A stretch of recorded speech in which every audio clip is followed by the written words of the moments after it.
العلماء ورثۃ الانبیاء، حدیث میں آتا ہے علماء انبیاء کے وارث ہیں. تو اسلام جب تک زندہ ہے علماء زندہ رہیں گے. آپ علماء کے خلاف کتنا ہی پروپیگنڈا کر لو، فتنہ پھیلانے کے سوا کچھ بھی حاصل نہیں ہوگا. انجینئر تو کوئی شے نہیں ہے.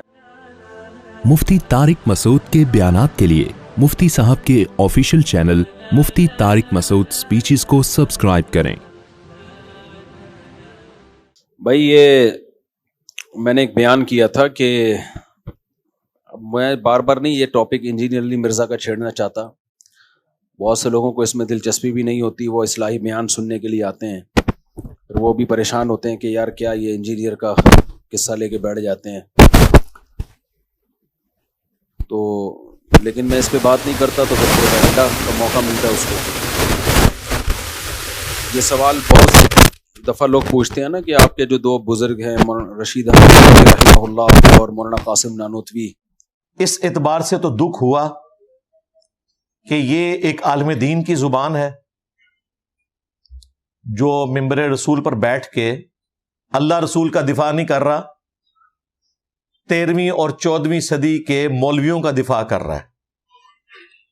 اور خوشی اس بات کی ہوئی کہ اب ہم ان کی عوام کو بھی اور اپنے اسٹوڈنٹس کو بتا سکتے ہیں کہ یہ وہ لوگ ہیں جو 13ویں اور 14ویں صدی کے اپنے بابوں کی غلطیوں کو ماننے کے لیے تیار نہیں، الٹا دفاع میں سامنے آ جاتے ہیں. تو یہ اپنے غلط عقائد اور نظریات کے اگینسٹ قرآن و سنت کے دلائل کہاں سے قبول کریں گے؟ یہ تو اپنے بزرگوں کا دفاع کرنے کے لیے سامنے آ گئے ہیں.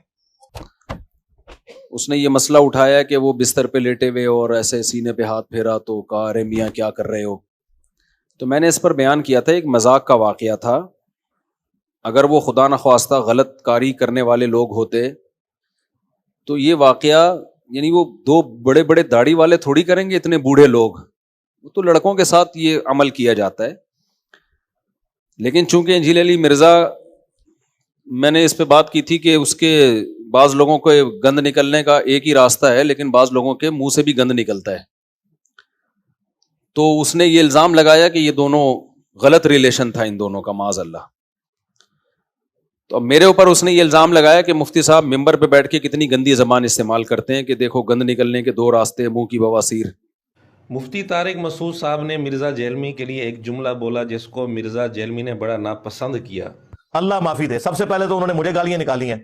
جو جملے انہوں نے استعمال کیے ہیں وہ لینگویج ممبر کے اوپر کیسے استعمال کی، نقل کفر نہ باشد والی بات ہے. انہوں نے کہا کہ جی اللہ تعالیٰ نے گوبر نکلنے کا راستہ رکھا ہوا ہے، بعض لوگوں کے دو راستے ہوتے ہیں اور انجینئر اس راستے سے بھی، یعنی وہ منہ سے، اور وہ کہہ رہے ہیں اس کو منہ کی بواسیر ہے. آپ ذرا دیکھیں گے ٹرم، مولوی جنی موٹی گال کاٹ سکتا ہے نا، عام آدمی سوچ بھی نہیں سکتا. منہ کی بواسیر. اب ہم مرزے کی گفتگو کے چند نمونے آپ کے سامنے پیش کرتے ہیں، پھر فیصلہ آپ خود کریں کہ مفتی طارق مسعود صاحب کا یہ جملہ مرزے کے لیے درست ہے یا غلط ہے. مسند احمد میں یہ ہے، عمر بن عاص گھبرائے ہوئے آئے اور حضرت معاویہ سے کہا کہ دیکھو عمار قتل ہو گیا اور رسول اللہ نے فرمایا تھا صلی اللہ علیہ وآلہ وسلم عمار کو باغی جماعت قتل کرے گی.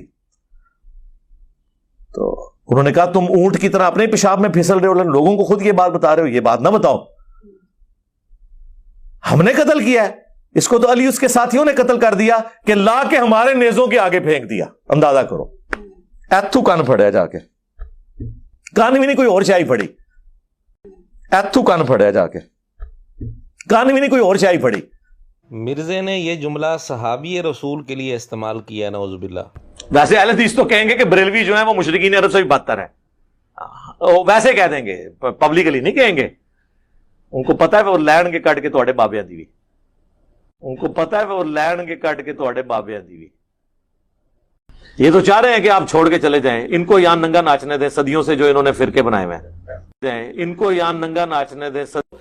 ایک محلے میں اتنے پاگل کتے نہیں ہیں کہ جن کو کمیٹی والے مار دیتے ہیں، اتنے شیخ الحدیث پاکستان میں گھومتے پھر رہے ہیں. لے جاؤ بابے اتوں دبو انہوں جا کے ہوں. اس لیے میں نے کہا تھا اپنے فرقے بچانے ہیں، چپ کر کے گوشہ نشینی اختیار کرو گے. جتنا بولو گے میں لمحہ پاواں گا، سیدھا تھوڑے ہینڈلر اتنے ہاتھ پاواں گا. ہاں ایڈا اگے نہ ٹورو، میں تھوڑی لت پکڑ کے کھچ لینا، تمہیں چک وڑ لینا. ہاں ابھی یہ جو دو گلے پھاڑنے والے مولوی ہیں نا، کتے کی کروائی ہے انہوں نے قادیانیوں سے.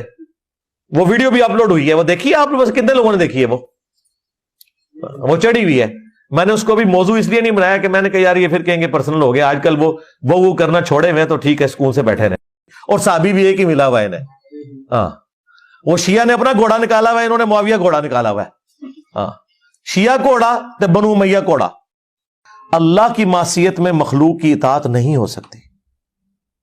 اور یہ لوگ اتنے بھولے بن کے پوچھ رہے ہوتے ہیں, جی امی نے منع کیا ابھی داڑھی نہیں رکھنی. امی کیڑی شاید ہے, میں دودھ نہیں بخشاں گی. وہ تیرا دودھ تو ہے ہی نہیں تھا, تم تو اپنے چکروں میں تھے, اللہ نے اولاد دے دی. تم تو اپنے چکروں میں تھے, اللہ نے اولاد دے دی. کیونکہ اس طرح کی باتیں کوئی نہیں سنتا جی, سیدھی سی بات ہے. ہر بندے کو اپنے فرقے سے, اپنے بابے سے محبت ہوتی ہے. اور ایک بندہ آ کے سارے بابے ذبح کرتا جائے, کتے کی موت مارتا جائے ایک ایک کو پکڑ کے, اور تھوڑا خضر کدوں مار دیتا ہے. میں وہ خضر ہے ہی کوئی نہیں سی, میرا تم مریا تھوڑا خضر. ٹھیک ہے نا, میں نے تو کتنے دلائل رکھے ہیں یار خدا کے لیے. خضر کو آپ نے مروا دیا میرے ہاتھوں.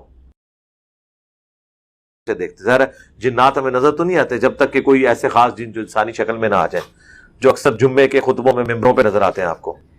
اس کے علاوہ تو آپ کو شیاطین نظر نہیں آ سکتے. یعنی دنیا جہان کے تمام برائی کے اڈوں پر اس کو شیاطین نظر نہیں آتے, اس کو شیاطین نظر آتے ہیں جمعے کے دن ممبروں پر, نعوذ باللہ. چلیں ہم مرزے کی زبان سے ہی ثابت کر دیتے ہیں, مرزے نے خود اپنے آپ کو شیطان کہا ہے. وہ بھی کیا دن تھے, ہم بھی ایک جن تھے. آج ہم دیو ہیں, جنوں کے بھی پیو ہیں. ہاں, آج ہم دیو ہیں, آج ہم دیو ہیں. دیو کہتے ہیں شیطان کو. ہاں جی, ہاں. بہرحال مرزے کی گفتگو کے چند نمونے ہم نے آپ کے سامنے پیش کر دیے ہیں. اب آپ فیصلہ خود کریں کہ اس کو حسن اخلاق کہیں گے یا منہ کی بواسیر کہیں گے. یہ فیصلہ آپ نے خود کرنا ہے. اور ابھی تو ہم نے چند نمونے پیش کیے ہیں, بہت سارے نمونے اور بھی پیش کیے جا سکتے ہیں. اتنی گھٹیا گفتگو کے باوجود مرزے کا دعویٰ کیا ہے وہ بھی سن لیں. حالانکہ میں بڑا ہارڈ لائنر ہوں, لیکن یہ اتنا ہارڈ لائنر ہونے کے باوجود یہ میرا جو نرمی والا رویہ ہے نا, یہ میرے پہ اتنا حاوی ہے کہ میں اپنے کسی دشمن سے بدلہ نہیں لینا چاہتا. میں اس کی آخرت کی فکر میں رہتا ہوں, اور میں اللہ کا شکر ادا کرتا ہوں کہ میری طبیعت میں اتنی سختی ہونے کے باوجود حق کے معاملے میں یہ نبیوں والی جو اخلاق نبوت ہے نا, اللہ تعالیٰ نے اس کا کچھ حصہ مجھے دیا ہے کہ میں اپنے مخالفین سے کبھی بھی بدلہ لینے کی بات نہیں کرتا. تو گزارش ہے کہ آپ اتنا نیک بننے کی کوشش نہ کریں. آپ الزام کیا لگا رہے ہو کسی بزرگ پہ کہ یہ بدفعلی کر رہے. کوئی آدمی کسی کے باپ کو بولے تمہارا باپ یہ کام کرتا ہے, اور جب اگلا غصہ ہو تو آپ کہو دیکھو ممبر پہ بیٹھ کے آپ بد اخلاقی کر رہے ہو. آپ الزام کیا لگا رہے ہو کسی کے اوپر؟ تو میں نے اس پہ ڈیٹیل سے بات کی تھی کہ مزاح کا واقعہ ہے. ہاں, ایسے نجی محفل کے واقعات کتابوں کی زینت نہیں بنا کرتے. تو جس نے کتاب کا حصہ بنایا ہے اس کو, جس نے یہ واقعہ لکھا ہے, یہ اس کی حماقت ہے, ان کی غلطی ہے. تو یہاں انجینئر نے دو گڑبڑیں کی ہیں. ایک تو یہ کہ اس نے کہا کہ یہ مولانا شلوی تھانوی نے واقعہ لکھا ہے. ہم تو پہلے دن سے کہہ رہے کہ لکھنے کی کیا ضرورت تھی. اچھا, اب اس نے ورکنگ کوئی نہیں کی ہوئی تھی, اس نے پتا کیا کہا, اس نے کہا اگر اس بیوقوف نے لکھ بھی دیا تھا, اور بیوقوف پتا کون ہے, حکیم الامت اشرف علی تھانوی. اس کو تحقیق کی توفیق ملتی نہیں ہے. اس نے ارواح ثلاثہ کے ٹائٹل پہ مولانا شلوی تھانوی کا نام دیکھا تو اس سے یہ دھوکے میں آیا کہ یہ واقعہ انہوں نے لکھا, حالانکہ یہ واقعہ انہوں نے نہیں لکھا. یہ ارواح ثلاثہ میرے پاس پڑی ہوئی ہے, میں ذرا اس میں آپ کو ثبوت دے دیتا ہوں کہ یہ واقعہ مولانا تھانوی رحمہ اللہ تعالیٰ کا لکھا ہوا نہیں ہے. دیکھو یہ واقعہ لکھا ہے حکایت نمبر 304 228. اس میں لکھا ہے حضرت والد ماجد مولانا حافظ محمد احمد اور عم محترم مولانا حبیب الرحمان صاحب نے یہ واقعہ بیان فرمایا. یہ محرر لکھ رہا ہے کہ میرے والد نے اور میرے چچا نے. مولانا اشرف علی تھانوی کے والد کا نام حافظ محمد احمد نہیں تھا, سمجھتے ہو, اور نہ ان کے چچا کا نام مولانا حبیب الرحمان تھا. تو اس واقعے کی نسبت مولانا تھانوی کی طرف غلط ہے. ہاں, اس پہ جب کسی نے واقعہ لکھ دیا ہے تو اس پہ حاشیہ لکھا ہے مولانا تھانوی رحمہ اللہ نے, تو شاید اسی وجہ سے ٹائٹل پہ کسی نے مولانا اشرف علی تھانوی کا نام ڈال دیا ہے. لیکن انجینئر کبھی رجوع کرے گا نہیں, وہ پھر بات کو گھما دے گا. اس لیے ہم اس بحث میں پڑھتے ہی نہیں ہے کہ یہ واقعہ مولانا اشرف علی تھانوی نے لکھا ہے یا کسی اور نے لکھا ہے. اصل ہمارا مدعا یہ نہیں ہے. بالفرض اگر مولانا اشرف علی تھانوی نے لکھا ہے تو بھائی غلط لکھا ہے. ہم نے کب کہا کہ ہمارے اکابر سے کوئی غلطی نہیں ہو سکتی؟ تو آپ پر یہ الزام نہیں ہے کہ یہ آپ کا ہم پہ یہ الزام نہیں ہے کہ لکھنے والے نے یہ واقعہ صحیح لکھا ہے یا غلط لکھا ہے. اگر انجینئر ہم پہ یہ الزام لگاتا کہ ایک نجی محفل کا واقعہ تھا, اس کو لکھنے کی کیا ضرورت تھی, تو ہم کہتے بالکل انجینئر نے درست بات کی ہے. واقعی ایسے واقعات کتابوں کی زینت نہیں بنتے. آپ بے تکلفی میں کسی کے ساتھ کوئی حرکت کر رہے ہو, دوست احباب کر رہے ہو, تو اس کو ریٹرن میں تھوڑی لایا جاتا ہے. یہ تو ایک بے تکلفی کا واقعہ ہے بھائی, تواضع پر محمول کر دیا اس کو, لیکن لکھنے والے نے لکھ دیا عقیدت میں. جس نے بھی لکھا, چاہے حضرت اشرف علی تھانوی نہیں لکھا ہو, تو ہمارا انجینئر پہ اعتراض یہ ہے, لیکن اب بھی یہ اس اعتراض کا جواب نہیں دے گا, یہ بات کو گھمائے گا. اعتراض یہ ہے کہ آپ یہ اعتراض کرتے نا کہ یہ واقعہ لکھنے کے قابل نہیں ہے, نجی محفل کی ایسی بے تکلفی کی باتیں کتابوں کی زینت نہیں بنتی. تو ہم کہتے یار بندے نے بات ٹھیک کی ہے, ہم کہتے یہ بالکل غلط, نہیں لکھنی چاہیے ایسی چیزیں. کوئی نجی محفل میں کچھ بھی ہے, تبھی دیکھو نا ہم کہیں بھی بیٹھے ہوئے ہوتے ہیں, گپ شپ ہوتی ہے, میں ویڈیو بنانے سے منع کر دیتا ہوں. یار گپ شپ میں آدمی کچھ بھی بات کر لیتا ہے, کوئی بھی بے تکلفی میں, لیکن جب وہ ویڈیو میں جاتی ہے تو اس کو کچھ اور سمجھا جاتا ہے پھر. تو انجینئر کو اگر یہ اعتراض کرتا نا, تو ہم کہتے کہ یہ اعتراض درست ہے. اس نے یہ اعتراض نہیں کیا ہے, اس نے اعتراض یہ کیا ہے کہ ان دونوں کو غلط کار ثابت کرنے کی کوشش کی ہے. اس پہ میں نے کہا ہے کہ بھائی یہ دونوں غلط کار بوڑھے داڑھی والے بوڑھے بوڑھے لوگ, اور لوگوں کے سامنے یہ حرکت کریں گے. جو غلط کرنے والا ہوتا ہے وہ لڑکوں کے ساتھ یہ بدفعلی کرتا ہے, تو آپ لڑکوں کے ساتھ کرے گا, اتنے بوڑھے آدمی تھوڑی آپس میں مل کے. اور جن کی کارنامے آپ دنیا میں دیکھو, پوری دنیا میں ہم جہاں بھی جاتے ہیں نا, جتنے مدارس نظر آ رہے ہیں, امریکہ میں جو دین کی بہاریں ہیں, لندن میں, ساؤتھ افریقہ میں, برما میں, خود پاکستان میں, آپ کو انہی بزرگوں کا فیض نظر آئے گا. سارے تانے بانے کہاں جا کے ملتے ہیں؟ مولانا قاسم نانوتوی رحمۃ اللہ علیہ. انہی کے شاگردوں نے تبلیغی جماعت کی بنیاد رکھی ہے. یہ اگر اس ٹائپ کے لوگ ہوتے تو اللہ ان سے دین کی اتنی بڑی خدمت لیتا, اتنی خدمت کہ میں اس پر اگر بیان کرنا چاہوں فجر ہو جائے گی, وہ خدمات ختم نہیں ہوں گی. ہم بھی انہی کے, میرے دادا حضرت رشید احمد گنگوئی رحمۃ اللہ علیہ سے بیعت تھے, جن کا یہ واقعہ ہے نا. میری دادی میرے پردادا بیعت تھے ان سے. میری دادی میرے پردادا کے تقوی کے واقعات جو اپنی آنکھوں سے, میری دادی کے تو سسر تھے نا, وہ میرے پردادا جو تھے میری دادی کے کیا تھے؟ سسر. میری دادی میرے پردادا کے تقوی کے واقعات سناتی تھی کہ تہجد میں 5 پارے پڑھنا, اور بہت زیادہ پرہیزگار تھے, بہت زیادہ. اور بیعت کس سے تھے؟ رشید احمد گنگوئی رحمۃ اللہ علیہ سے. اگر رشید احمد گنگوئی رحمۃ اللہ علیہ اس طرح کے ہوتے تو کسی کا پیر ایسا ہو تو مریدوں میں یہ برکتیں آئیں گی کیا؟ تو تم اتنا بڑا الزام لگا رہے ہو, تمہیں خدا کا خوف نہیں آتا, اور تم ہم سے اخلاق کی امید رکھو. یعنی تم کسی کے باپ پہ, ہمارے تو روحانی باپ ہیں یہ, ان کا بیچاروں کا اپنا کوئی روحانی باپ نہیں ہے. اس نے ایک دفعہ کہا تھا منگول ہیں, حالانکہ منگول حنفی تھے یا شافی ہوتے ہیں, زیادہ تر تو حنفی تھے وہ. تو وہ ان سے بھی تمہاری روحانی نسبت ختم ہو گئی ہے. تم تو صبح شام حنفیوں شافیوں کو برا بلا کہتے ہو. تو جس کا کوئی روحانی باپ نہیں ہوتا نا, اس میں غیرت نہیں ہوتی. یہ ڈائریکٹ امام بخاری سے اپنا نسب جوڑتے ہیں. یہ ایسا ہی ہے, میں آپ سے پوچھوں کہ آپ کا باپ کون ہے, آپ بولو نوح علیہ الصلوۃ والسلام. اس کا مطلب آپ کا کوئی باپ ہے نہیں. تو اس سے جب پوچھا نا تمہارے بابے کون ہیں, تو ڈائریکٹ کہاں؟ امام بخاری میرے بابے ہیں. بھائی امام بخاری کے بعد دین کیا ختم ہو گیا تھا؟ ان کے کوئی شاگرد ہوں گے, پھر ان کے شاگرد ہوں گے, تو یہ سلسلہ چل کے کہاں جاتا ہے؟ یہ تواتر کے ساتھ ہونا چاہیے, کیونکہ نبی صلی اللہ علیہ وسلم نے فرمایا امت گمراہی پہ کبھی بھی جمع نہیں ہو سکتی. ہر دور میں نیک لوگ رہیں گے, نیک بابے رہیں گے, جہاں برے بابے ہوں گے اچھے بابے بھی ہوں گے. امت کبھی بھی بابا لیس نہیں ہو سکتی. تو چونکہ ہمارے تو بابے ہیں الحمدللہ, میرا روحانی سلسلہ تفسیر میں بھی, قرآن میں بھی, حدیث میں بھی, فقہ میں بھی سید الانبیاء محمد صلی اللہ علیہ وسلم سے جا کے ملتا ہے تواتر کے ساتھ. تو جن لوگوں کی برکت سے ہمیں دین ملا, جن لوگوں کی برکت سے ہمیں ٹوٹا پھوٹا نماز روزے کی توفیق ملی, آپ ان کو اغلام بازی کے تانے دو گے, تمہیں شرم نہیں آتی؟ تمہارے کوئی ماں باپ نہیں ہے جو تمہیں سکھاتے ہوں؟ خدا کی قسم میں یہ الزام لگاتا, میرا باپ مجھے ہینٹر سے مارتا کہ تو کیا کر رہا ہے, کسی کے بزرگوں پہ کیسے تانے لگا رہا ہے. میرا باپ مجھے ہینٹر سے مارتا. تو میں انجینئر علی مرزا کے والد سے پوچھتا ہوں کہ آپ نے اپنے بیٹے کو ایسا بے لگام چھوڑا ہوا ہے, مذہبی اسکالر بن کے وہ کسی پہ بھی فحش تہمت لگا دے, لونڈے بازی کی تہمت لگا دے, کچھ بھی کہہ دے, آپ اس کو کچھ. میں کتنے بچوں کا باپ ہوتا نا, میرا باپ اگر زندہ ہوتا مجھے ہینٹروں سے مارتا وہ کہ بیٹا تو میری جو ہے نا میرا نسب کو بدنام کر رہا ہے. لوگ کہیں گے اس کے باپ نے تربیت نہیں کی ہے کہ ممبر پہ بیٹھ کے کسی کے بزرگوں پہ فحش تہمتیں لگا رہا ہے یہ بیٹھ کے. میرا باپ مجھے نہیں چھوڑتا کسی قیمت پہ, اور میرے استاذ بھی نہیں چھوڑتے جو میرے روحانی باپ ہیں. آج میرے بہت سارے مشائخ زندہ ہیں الحمدللہ جن سے ہم نے علم حاصل کیا. میں اگر کسی کے مسلک کے بزرگ پہ اغلام بازی کا الزام لگاؤں گا, خدا کی قسم میرے بزرگ میرے اکابر مجھے نہیں چھوڑیں گے, اتنا میرے خلاف ہو جائیں گے. تمہیں شرم نہیں آتی تم ممبر پہ بیٹھ کے کسی کے بزرگ پہ ایک جزوی واقعہ جو ایک مزاح کا واقعہ ہے اس پہ تم یہ الزام لگا رہے ہو. لیکن انجینئر کے روحانی والد تو کوئی ہے ہی نہیں بیچارے کا. جو جسمانی والد ہیں میرے لیے قابل احترام ہے, میں ان سے کہتا ہوں کہ آپ اپنے بچے کو لگام دو. اس سے اشتعال انگیزی پھیلتی ہے, اس سے نفرتیں پھیلتی ہیں, اس سے لڑائی پھیلتی ہے, اس سے بہت کچھ ہوتا ہے. یہ تو بند کمرے میں بیٹھا ہوا ہے ایک برف خانے میں, نکلتا ہی نہیں ہے وہاں سے.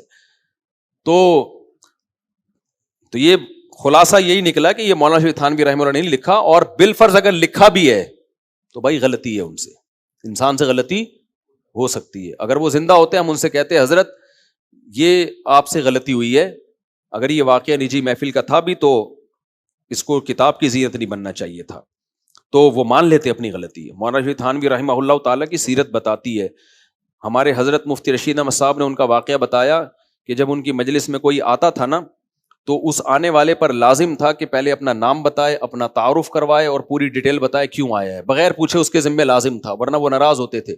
تو کسی نے ان کو حدیث سنائی کہ نبی صلی اللہ علیہ وسلم کے ایسے اخلاق نہیں ہے, پوری حدیث کے الفاظ مجھے یاد نہیں ہے, کہ جو آنے والا ہوتا ہے اس پہ ایک وحشت ہوتی ہے. سال کا اپنا یہ معمول تھا وہ چھوڑ دیا, فوراً حدیث سن کے رجوع کیا. پھر ان کی محفل میں جب بھی کوئی آتا تو وہ خود اس سے پوچھتے کیسے ہو, طبیعت کیسی ہے, تاکہ اس کی وحشت دور ہو, ورنہ نو وارد پر ایک وحشت ہوتی ہے نا وہ. تو وہ اپنی غلطی مان لیا کرتے تھے. ہم نے کبھی بھی نہیں کہا کہ علماء دیوبند سے کبھی کوئی غلطی نہیں ہوئی ہے. کتنے مسائل میں ہم نے کہا کہ بھئی یہ حدیث ضعیف ہے. بہشتی زیور مولانا شلوی تھانوی رحمہ اللہ کی کتاب ہے, اس میں لکھا ہوا ہے 15 شعبان کا روزہ سنت ہے, مگر ہم فتویٰ کیا دیتے ہیں, سنت نہیں ہے. وجہ اس کی ہے کہ بھائی وہ جو حدیث ہے اس بارے میں وہ ضعیف حدیث ہے. تو حکیم الامہ حضرت مولانا شلوی تھانوی بہت بڑے محقق تھے, لیکن غلطی ہر انسان سے بولو ہو سکتی ہے. تو ہم نے اپنے بڑوں سے یہ چیز سیکھی ہے, اس میں کوئی ٹینشن کی بات نہیں ہے. ہم اگر اکابر پرست ہوتے تو ان سے کوئی غلطی ہوتی اس کو بھی سیدھا کر رہے ہوتے ہم بیٹھ کے. لیکن انجینئر علی مرزا کے جو فالوورز ہیں وہ بہت بابا پرست ہیں. انہوں نے قسم اٹھائی ہوئی ہے کہ اس کی ہر الٹی بات کو سیدھا کرنا ہے. تو میں انجینئر سے پوچھتا ہوں یہ قصے چھوڑ دو کہ بستر پہ وہ بے تکلفی میں کیا کر رہے تھے. یہ چیزیں اس وقت جو ملک کے حالات ہیں ویسے بھی اٹھانے کی نہیں ہے. یہ چیزیں اس سے کوئی کچھ بھی حاصل نہیں ہوگا. کیوں امت میں انتشار پھیلا رہے ہو؟ پھر یہ بھی نا اتنا سا کلپ چلا دیتے ہیں اس کے شاگرد, پوری بات نہیں چلا رہے ہوتے. تو آپ اس وقت امت کے حالات دیکھو, اور آپ نے کوئی دین کی خدمت کرنی ہے, وہ پازیٹیوٹی سوسائٹی میں پھیلاؤ. اور میں ان کے اسٹوڈنٹ سے پوچھتا ہوں کہ آپ کے بابا کی آپ نے ہر چیز کو سیدھا کرنے کی, عدالتی خلا پہ میرا کتنا مدلل کلپ ہے, آپ اس کا جواب کیوں نہیں دیتے؟ اور یہ انجینئر علی مرزا کی جو ہے یہ خوش قسمتی ہے کہ میرے پاس ٹائم کم ہے, میرے سفر شروع ہو جاتے ہیں. ابھی امریکہ میں 15 دن سے بھاگ کر آیا ہوں, اتنے وہاں لوگوں کا کراؤڈ تھا نا, یعنی 500 پارکنگ کی جگہ تھی نا گاڑیوں کی, وہ پارکنگ بھی فل ہو گئی تھی. اس نے کتنی کوشش کی ہے, میں شو مارنے کے لیے نہیں کہہ رہا, یہ اس نے کتنی کوشش کی ہے مولویوں کے خلاف لوگوں کو کرنے کی. مولویوں کو آج کل کوئی نہیں سنتا, مولوی ایسے ہوتے. میں تو مولوی ہوں بھائی, ٹھیٹ مولوی.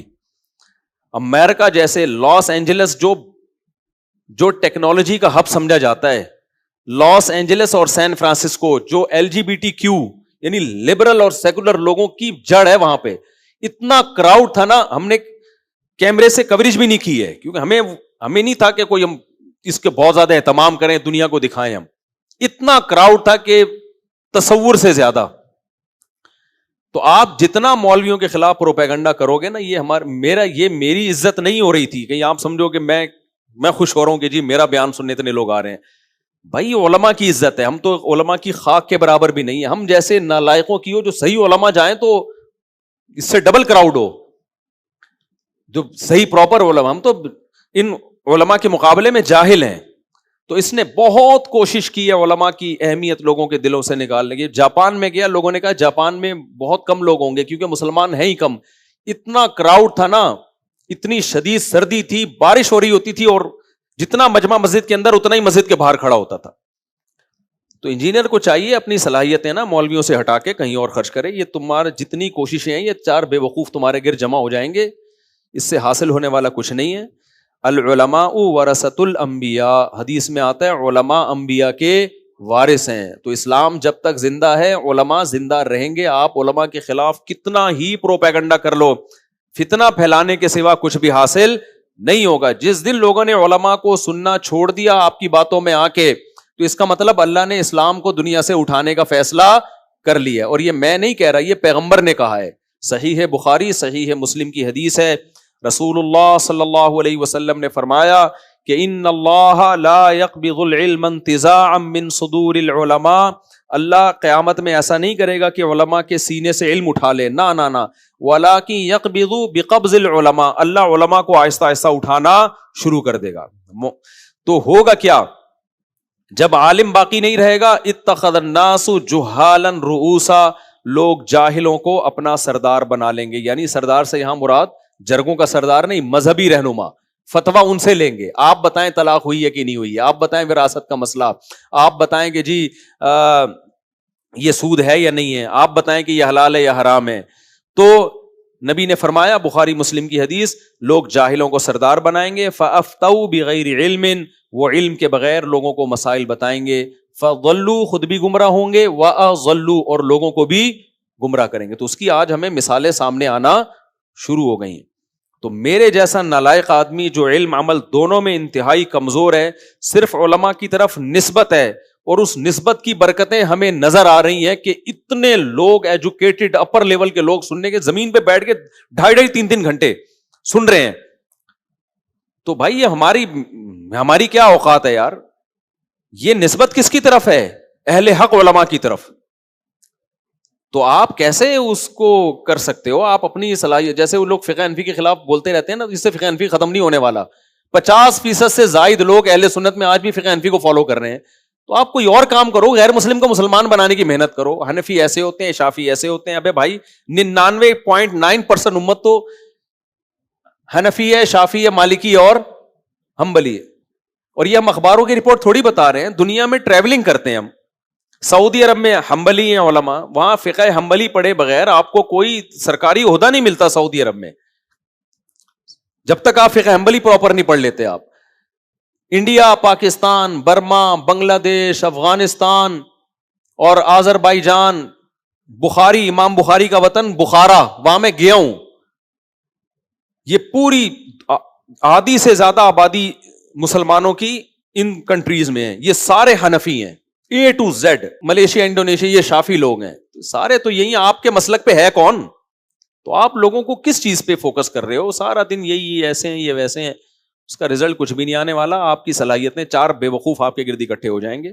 اور میں بار بار یہ بتاؤں, ہمیں فرقہ پرستی کا جو تانا دیا جاتا ہے نا, یہ دیوبندی ایک فرقہ ہے. دیوبندی فرقہ نہیں ہے. دیوبندیوں کے علاوہ جو ہیں وہ فرقے ہیں. یہ کیسے ہے میں آپ کو بتا سکتا ہوں. فلاں کہتا ہے ہم فرقہ نہیں ہے, لیکن آپ ان کی مسجد, پہلی مسجد ہندوستان میں کب اس فرقے کی بنی ہے؟ دیوبندیوں کی کوئی پہلی مسجد نہیں دکھا سکتا ہندوستان میں, سمجھ رہے ہو؟ باقی جتنے فرقے ہیں نا, ان کی پہلی مسجدیں ہم آپ کو دکھا سکتے. فلاں فرقے جو کہتا ہے کہ ہم قرآن و سنت کو مانتے ہیں, ہمارا کوئی فرقہ نہیں ہے. پاکستان جب بنا تو ان کی 2 مسجدیں تھیں ٹوٹل. آج ان کو فخر ہے کہ ہماری اتنی ساری مسجدیں ہو گئیں. ابے بھائی جب پاکستان بنا ہے تو اسلام تو پاکستان میں محمد بن قاسم کے دور میں آیا تھا. مسجد آپ کی کب بن رہی ہے؟ اب بن رہی ہیں آپ کی بہت ساری مسجدیں. تو ہوا یہ ہے کہ جو اسلام بر صغیر میں آیا تھا نا, انڈیا, پاکستان, بنگلہ دیش, برما, یہ پورے خطے میں محمد بن قاسم کے ذریعے اور مجاہدین کے ذریعے, کوفہ چونکہ خلافت کا مرکز تھا تو کوفہ والا فقہ آیا ان تمام ایریاز میں. اس کو خوب اچھی طرح سے سمجھیں. کوفہ کا فقہ کون سا تھا؟ یہ بھی بہت لوگ کہتے ہیں مکہ والے فقہ کو مانتے ہیں, کوفہ کے فقہ کو نہیں. دیکھو کوفہ اسلام کا مرکز تھا. سیدنا علی رضی اللہ تعالیٰ عنہ جب کوفہ گئے ہیں تو اسلام کا مرکز کیا بن گیا تھا؟ کوفہ.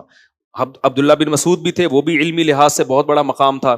تو حضرت علی اور عبداللہ بن مسعود کے شاگرد کوفہ میں آباد ہوئے ہیں, لہذا کوفہ میں حدیث بھی بہت پھیلی ہے, قرآن بھی بہت پھیلا ہے, اور قرآن و حدیث سے جو مسائل نکالے جاتے ہیں نا حلال و حرام کے, اس کو فقہ کہا جاتا ہے. وہ فقہ بھی کوفہ میں بہت پھیلا ہے. تبھی علامہ ابن تیمیہ رحمہ اللہ کہتے ہیں کہ عبداللہ بن مسعود کے شاگردوں میں جو جس طرح سے مفتی اور افتاء فتویٰ مشہور ہوا ہے نا, یہ سعادت کسی اور کو اس طرح سے حاصل نہیں ہوئی ہے.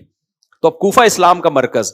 یہی وجہ ہے کہ ہم جو قرآن پڑھتے ہیں نا, یہ مختلف قاریوں سے ثابت ہے. سب سے مشہور قاری جو ہے نا, جن کی قرات پوری دنیا میں پھیلی, وہ پتہ ہے کہاں کے ہیں؟ وہ کوفہ کے ہیں. مکہ میں بھی قرآن پڑھا جاتا ہے, کہاں کا؟ کوفہ کا. تھا وہ مکہ کا ہی, لیکن پھیلا کہاں سے ہے؟ کوفہ کی طرف نسبت ہے اس کی. اور حدیثوں میں مکہ مدینہ کے راوی آپ کو کم ملیں گے, کوفہ کے راوی سب سے زیادہ ملیں گے. امام بخاری رحمہ اللہ تعالی لکھتے ہیں کہ میں علم حدیث حاصل کرنے کے لیے دمشق اتنی دفعہ گیا, مصر اتنی دفعہ گیا, مدینہ اتنی دفعہ گیا, مکہ اتنی دفعہ گیا. جب کوفہ کا نام آتا ہے کہتے ہیں لا احصی, کوفہ کتنی دفعہ گیا میں یہ شمار نہیں کر سکتا. امام بخاری نے بھی حدیث کا علم کہاں سے زیادہ لیا ہے؟ بولو, کوفہ سے. تو کوفہ سے خلافت تھی.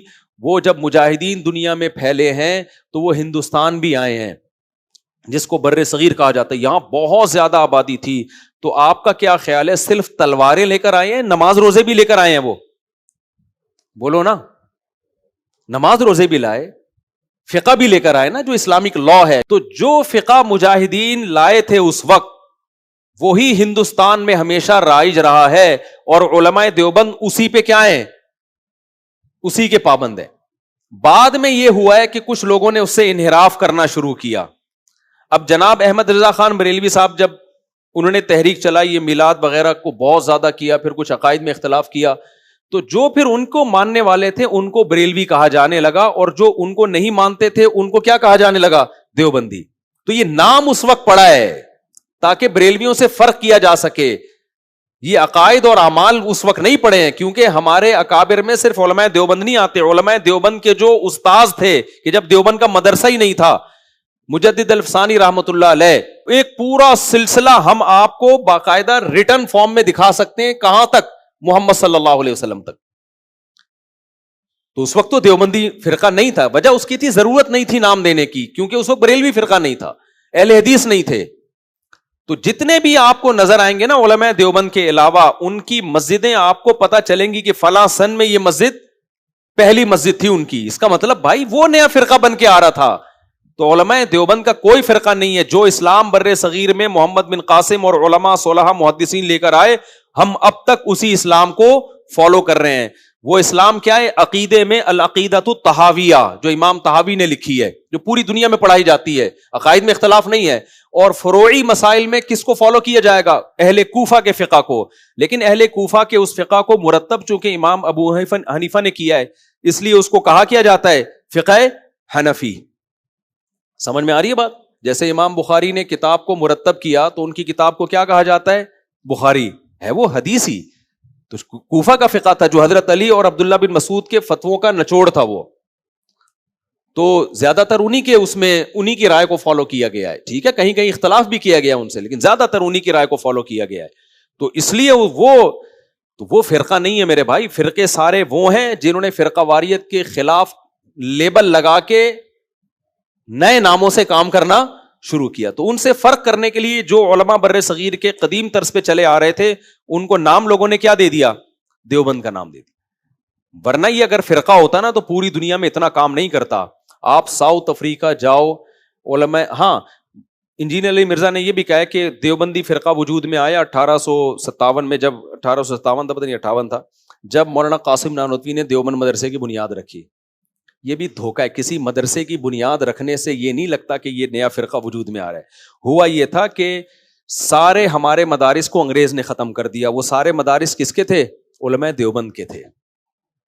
سمجھ رہے کہ نہیں سمجھ رہے؟ کسی اور کا اس وقت مدرسہ نہیں ہوا کرتا تھا. اسلام یہی تھا نا, فقہ حنفی تھا. اس کو دیوبندی کہا نہیں جاتا تھا, فقہ حنفی تھا وہ. تو انگریز نے جب سب ختم کر دیا ہے, پابندی لگا دی, علماء کو توپوں کے سامنے رکھ کے اس نے اڑائے. ساری ہمارے اکابر کی قربانیاں ہیں. تو قتل کیا, درختوں پہ لٹکایا, مار مار کے مدارس ختم کر دیے. تو پھر انار کے درخت کے نیچے ایک چھوٹا سا نا مدرسے کی بنیاد رکھی تاکہ دین کے علم کو محفوظ کیا جا سکے. وہ چونکہ بنیاد دیوبند میں رکھی گئی تھی, اس لیے اس کو کیا کہا جاتا ہے؟ لوگوں نے اس حوالے سے اس کو دے, ورنہ وہ تو وہی اسلام تھا بھائی جو صدیوں سے آیا تھا. انگریز نے اسی کو تو ختم کیا تھا, اسی کو بچانے کے لیے مولانا قاسم نانوتوی نے بنیاد رکھی ہے, اور ایسا بچا کے دکھایا. آپ دنیا میں ٹریولنگ کرو تو پتا چلتا ہے, یہ جو میں امریکہ گیا ہوں, مسجدوں میں 500 گاڑیوں کی پارکنگ کی جگہ بھر گئی ہے, یہ کس کی محنت ہے ساری؟ یہ تبلیغی جماعت کی محنت ہے یا علماء کی محنت ہے؟ کاش میرے پاس ٹائم ہوتا نا, میں ایک ایک مولوی کا انٹرویو لیتا. لاس اینجلس میں 40 سال پہلے ایک مسجد, دیوبند سے علماء آئے, آج 150 مسجدیں ہیں. کچھ اربوں کا بھی کام ہے, لیکن علماء دیوبند کے مقابلے میں بہت کم ہے وہ کام. سین فرانسسکو میں بھائی 40 سال پہلے ایک مسجد تھی, اب کیا ہے 100 مسجدیں, 150 مسجدیں. وہ بھائی کہاں سے آ گئی؟ اتنے لوگ داڑیوں والے کہاں سے آ گئے؟ اتنے لوگ نمازی کہاں سے آ گئے؟ بھائی یہ سب کا تبلیغ میں وقت لگا ہوا ہے. یہاں تبلیغ والے آئے تھے, حاجی عبد الوہاب صاحب, یہ جو آپ کا سوئٹزرلینڈ ہے نا, میں جب سوئٹزرلینڈ گیا ہوں تو پتا چلا حاجی صاحب پتہ نہیں 30 سال پہلے یہاں آ کے جماعت نکال کے گئے یہاں سے. کتنے گوروں کو خودکشیوں سے روکا انہوں نے وہاں پہ. تو یہ ہمارے اکابر کی محنت ہے. ان کو چونکہ حسد ہے, دھواں نکل رہا ہے ان لوگوں کے. ان کا انجینئر علی مرزا نے کوئی ایک کیل کسی مدرسے میں ٹھوکی ہو نا جا کے, یا کسی مسجد میں جا کے کواڑ پنکھا لگایا ہو, مجھے بتایا یار, میں اس پنکھے کو جا کے چوموں گا.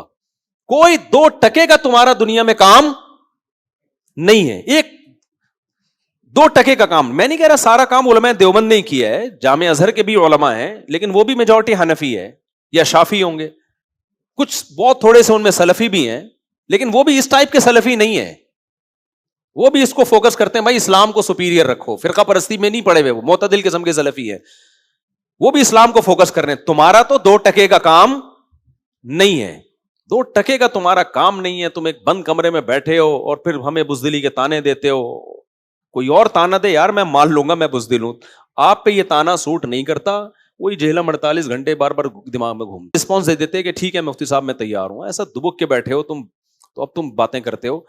تو یہ علماء دیوبند کے سارے کارنامے. لندن میں جاؤ نا, لندن میں آپ کو لگے گا ایسے ایسے علاقے, آپ کو لگے گا میں ریونڈ میں گھوم رہا ہوں یہاں پہ. وہاں کی گورنمنٹ اب پریشان ہونے لگی. ہم نے ان کو مدرسوں کی اجازت دی تھی, ہمارا خیال تھا 2-4 لوگ پڑھیں گے, مولوی بنے گا کون؟ اتنے لوگ مولوی بن رہے ہیں. جامعۃ الرشید کس کی پروڈکٹ ہے؟ علماء دیوبند کی پروڈکٹ ہے نا. میں نے ولاگ بنایا تھا نا ایک دفعہ, AA انگلش, MBBS ڈاکٹر, وہ عالم بن رہے ہیں. تو اگر یہ مدرسوں میں منجن بکرا ہوتا تو ہم کیا ڈاکٹروں کو بھی بیوقوف بنا رہے ہیں قرآن و سنت کے نام پہ؟ ہیں بن جائے گا ڈاکٹر اتنے آرام سے. پہلے سال میں اس کو پتہ نہیں چلے گا کہ یہ قرآن و سنت نہیں پڑھا رہے, یہ منجن بیچ رہے ہیں. آپ کبھی مدرسے میں آؤ خوشبو لگا کے, دارالعلوم کرنگی جاؤ, مفتی تقی عثمانی صاحب پیدا ہوئے ہیں دارالعلوم کرنگی سے, سمجھ رہے ہو؟ یہ دارالعلوم کرنگی کی پروڈکٹ ہیں حضرت مفتی تقی عثمانی صاحب, کہ جن کا ائمہ حرمین احترام کر رہے ہیں, اور ان کے لیکچروں میں بیٹھ کے ان کے لیکچر سنے انہوں نے. 5 سال عرب علماء کے رئیس رہے ہیں وہ, جن میں سعودی عرب کے مفتی بھی تھے. سعودی عرب کے مفتیوں نے ان کے ماتحت کام کیا ہے. تو اس نے بڑا پروپیگنڈا کیا کہ مدرسوں میں منجن بکتا. منجن بکتا ہوتا تو مفتی تقی عثمانی صاحب پیدا نہ ہوتے. وہ سمجھ رہے ہو, مفتی تقی صاحب پیدا نہ ہوتے, جن کو علماء حرمین. آپ جاؤ ذرا سعودی عرب میں, حضرت مفتی تقی صاحب کی بات کرو, عوام میں ان لوگ ان کو نہیں جانتے, کیونکہ وہ علمی کتابی ہیں, بہت اپر لیول کے علمی کتابی ہیں. تو اتنے اپر لیول کے علمی کتابیوں کو اکثر علماء سن رہے ہوتے ہیں ان کی. ہم نے بھی بڑا فائدہ اٹھایا ان کی کتابوں سے. ان کی جو علمی کتابیں وہ تو عربی میں ہیں. یہ تو ایک عربی عبارت اگر زبر زیر پیش ہٹا دو وہ عبارت نہیں پڑھ سکتا. بیٹھ کے کبھی مفتی تقی صاحب پہ اعتراض کر رہا ہے, کبھی اشرف علی تھانوی پہ اعتراض کر رہا ہے, کبھی فلانے پہ اعتراض کر رہا ہے, کبھی علماء دیوبند, کبھی مولوی منجن بیچ رہے ہیں, مولوی یہ کر رہے ہیں. یا تو آپ بڑے بڑے دین کی خدمتیں کر رہے ہوتے یار, آپ کے ہاتھ پہ ہزاروں لوگ مسلمان ہو چکے ہوتے, اور آپ نے اتنے یونیورسٹیوں کی مدرسے کو تو آپ کو برے لگتے ہیں, اسلامک یونیورسٹیوں کا جال بچھا دیا ہوتا آپ نے دنیا میں. تو ہم بھی کہتے یار آپ جا رہے ہوتے, کبھی جاپان میں اسلام کی تبلیغ کر رہے ہوتے, کبھی ملیشیا کے جنگلوں میں گھوم رہے ہوتے آپ. ہم کہتے یار, جیسے وہ مجھے نا میں بھی امریکہ گیا نا, تو وہ بوٹ چلا رہا ہوں نا, تو نیچے بہت لوگوں کے نیگیٹو کمنٹس کہ غزہ میں کیا ہو رہا ہے اور مفتی صاحب یہاں بوٹ چلا رہے ہیں. نیچے کسی نے لکھا کہ تم نے جیسے لگتا ہے کہ 100 یہودی مار دیے تو نے جو یہ کمنٹ کر رہا ہے نا, تو نے شاید غزہ میں جا کے 100 یہودی مار دے ہیں. اب تجھے ہو رہا ہے کہ میں 100 یہودی اسرائیل کے مار کے آ جاؤں غزہ کی مدد میں, اور یہ مفتی صاحب کیا چلا رہے ہیں. یا تو خود بھی تو کچھ کر کے بیٹھا ہوا ہو تو اعتراض کرتا ہوا اچھا لگتا ہے. باقی ہمیں بھی درد ہے آپ کی طرح, جو غزہ میں ہمارے مسلمان بچے اور مسلمان بھائی اور مسلمان عورتیں شہید ہو رہی ہیں، جتنا آپ کو درد ہے اتنا ہمیں بھی درد ہے. بات ہمارے چپو چھوڑنے سے، امریکہ نہ جانے سے اگر ان کا ظلم ختم ہو جاتا تو اللہ کی قسم ہم نہیں جاتے. انشاءاللہ ہمارے اندر یہ حوصلہ ہے کہ ہم نہیں جاتے ہم. اور جس نے کرنا ہوتا ہے نا وہ بتا کے نہیں کر رہا ہوتا، جو ہم سے جس سے بھی جو ہو سکتا ہے وہ غزہ کے لیے کر رہا ہے. سب سے بڑی بات یہ کہ آپ کسی ریلائبل ٹرسٹ کو پیسے دیں، اس میں ہم پوری کوشش ہے. کوئی بھی ریلائبل ٹرسٹ ہمیں ملتا ہے، سب سے قابل اعتماد ٹرسٹ تو ہماری نظر میں اس وقت بہت سارے ٹرسٹ ہیں، لیکن میری نظر میں پاک ایڈ ویلفیئر ٹرسٹ ہے. ہم نے پاک ایڈ ویلفیئر ٹرسٹ کے ذریعے جو غزہ میں جو زخمی ہیں اور جن لوگوں پہ جو بھوکے ہیں ان تک ہم نے خوراک پہنچائی ہے اور اندر پہنچائی ہے غزہ میں. ابھی پاک ایڈ ویلفیئر ٹرسٹ جو میرے شاگرد چلا رہے ہیں نا، انہوں نے رمضان میں بیت المقدس میں دسترخوان لگایا افطاری کا، اور وہاں لوگوں کو ہائر کر کے اندر تک خوراکیں پہنچائی ہیں جہاں پر بمباری ہو رہی ہے. اب یہی کر سکتے ہیں، اس سے زیادہ ہم کر نہیں سکتے. اگر ہمارے اندر طاقت ہوتی اس سے زیادہ کچھ کرنے کی ہم وہ بھی کرتے، لیکن ہم یہ کہتے ہیں کہ ایسا کام مت کرو جس سے لینے کے دینے پڑ جائیں. یعنی اپنی آپ حیثیت سے جب آگے بڑھتے ہو تو مدد نہیں ہوتی، آپ خود مشکلات میں آ جاتے ہو، اور جو ٹوٹی پھوٹی مدد ہو رہی ہے آپ اس سے بھی رہ جاتے ہو. تو ایسا جذبات میں کام نہ کرو. تو اس لیے میں وہ پھر بات لمبی ہو گئی. تو اس لیے علماء دیوبند کوئی فرقہ نہیں ہے ہرگز، تبھی ہم اپنے نام کے ساتھ دیوبندی لگاتے بھی نہیں ہیں. ہم کہتے ہیں بھائی سیدھا سادہ مسلمان بن کے رہو. وہ لوگوں نے خود ہی لگا دیا، لیکن کیوں لگایا ہے؟ اہل حدیث سے اور بریلویوں سے فرق کرنے کے لیے، کیونکہ مسلمان تو تینوں ہی ہیں. تو فرق کرنے کے لیے ان کی جو تھاٹس ہیں، جو ان کے نظریات ہیں وہ کیا ہیں. تو ہمارے نظریات وہی ہیں جو صحابہ تابعین تبع تابعین سے صدیوں سے چلے آ رہے ہیں. باقی المہند المفند پہ میں انشاءاللہ ریکارڈ کرواؤں گا. کچھ تو میں نے مختصر بات کی لیکن ریفرنسز کے ساتھ. میں بار بار کہتا ہوں انجینئر علی مرزا کی بہت خوش قسمتی ہے، شاید بچپن میں کوئی نیکی اس کے کام آ گئی ہے کہ میرے پاس ٹائم کی بڑی کمی ہے. میں اس کی طرح فارغ ہوتا نا تو اب تک تابوت میں آخری کیل ٹھوک چکا ہوتا.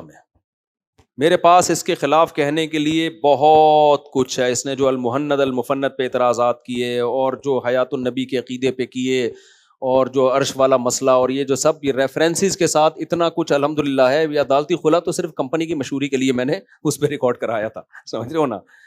تو الحمدللہ اللہ نے ہمیں ٹوٹا پھوٹا علم اتنا دیا ہے کہ یہ وہ کہتا ہے نا بابے تو کوئی شے ہی نہیں ہے، تو انجینئر تو کوئی شے ہی نہیں ہے. مسئلہ ہمارے ساتھ یہ ہے کہ ہمارے دوسرے بہت سارے کام ہیں. جامع رشید میں حدیث بھی پڑھاتا ہوں، بیانات اصلاحی بیانات بھی ہوتے ہیں ہمارے، دنیا میں ٹریولنگ بھی ہوتے ہیں. میرے 4 عدد گھر ہیں. ابھی میں دیکھو میں نے جانا تھا امریکہ سے کینیڈا، ساتھ ہی ملتا ہے. میرا کینیڈا کا ویزا لگا ہوا ہے، یہاں سے ٹاپ کے وہاں چلا جاتا. میں نہیں گیا، 15 دن سے گھر سے باہر تھا. تو اب مجھے گھر آنا تھا واپس کہ یار گھر والوں کو ٹائم دو. وہ بولیں گے 1 مہینے کے لیے مارکیٹ سے کیا، ایک بیوی ہو آدمی برداشت کر لیتا ہے نا. بیگم کے تانے چاروں طرف سے، توپوں کا رخ میری طرف.